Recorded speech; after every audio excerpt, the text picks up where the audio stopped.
বিশ্বকাপের নকআউট পর্বে আজ মহারণ।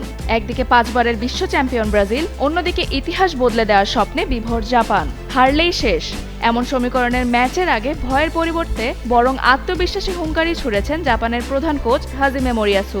তার বিশ্বাস, গত বছরের মতো এবারও যদি ব্রাজিল জাপানকে অবমূল্যায়ন করে তাহলে সেই ভুলেরই মূল্য দিতে হবে সেলেসাওদের।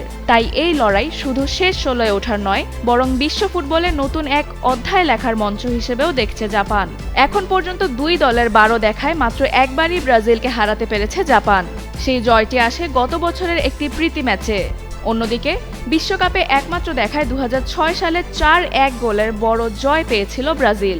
ম্যাচ পূর্ব সংবাদ সম্মেলনে মোরিয়াসু বলেন, ব্রাজিল বিশ্বের অন্যতম সেরা দল এবং তাদের প্রতি পূর্ণ সম্মান রয়েছে। মজুক বিরাট কারবার, জিতে নাও ফ্যামিলি কার, স্পোর্টস বাইক ছাড়াও লক্ষ লক্ষ নিশ্চিত গিফট। তবে ফুটবলে অসম্ভব বলে কিছু নেই।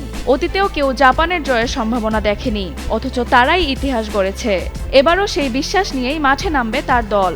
ফিফার র্যাঙ্কিংয়ে ব্রাজিল 5 নম্বরে এবং জাপান 17 নম্বরে থাকলেও র্যাঙ্কিংকে খুব বেশি গুরুত্ব দিতে নারাজ জাপান কোচ। তার মতে, আত্মবিশ্বাস, পরিকল্পনা এবং সঠিক দিনে সেরা পারফরম্যান্সই ম্যাচের ভাগ্য নির্ধারণ করে। বিশ্বকাপের নকআউট পর্বে ওঠা জাপানের জন্য নতুন কিছু নয়, তবে এখন পর্যন্ত তাদের সেরা অর্জন শেষ 16। এবার সেই সীমা পেরিয়ে আরও বড় স্বপ্ন দেখছে এশিয়ার দলটি। মোরিয়াসু বলেন, অনেকেই তাদের আন্ডারডগ ভাবছেন, কিন্তু মাঠের লড়াইয়েই তার জবাব দিতে প্রস্তুত জাপান। এবারের বিশ্বকাপে দুই দলই অপরাজিত থেকে নকআউট নিশ্চিত করেছে। ব্রাজিল 7 পয়েন্ট নিয়ে গ্রুপ চ্যাম্পিয়ন হয়েছে।